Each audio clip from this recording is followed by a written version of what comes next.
యోబు శ్రమల మార్గములో నడిపించబడుతున్నాడు, పోరాటాల మార్గములో నడిపించబడుతున్నాడు.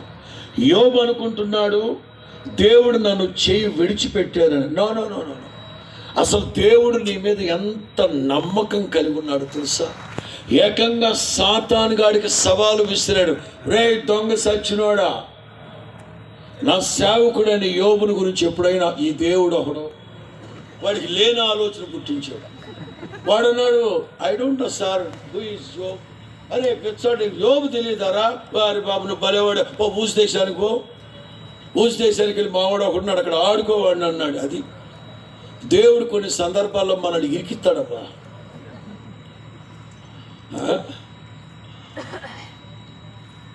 శ్రమల్లో ఉన్నాడు. ఒకప్పుడు నా దేవుడు నన్ను కాపాడుచున్న దినాల్లో ఎలా ఉండేవాడు తెలుసా? నేను మరలా చెప్తున్నాను, నిన్ను లేక నీ కుటుంబాన్ని, మీ కుటుంబాన్ని దేవుడు కాపాడుచూ ఉన్నారా, లేక ఏదైనా సమస్యల మధ్యలో మీరున్నారా? తేల్చేసుకోండి ఈ ఒక మాటలు విని. జస్ట్ ఇది ఉపోద్ఘాతం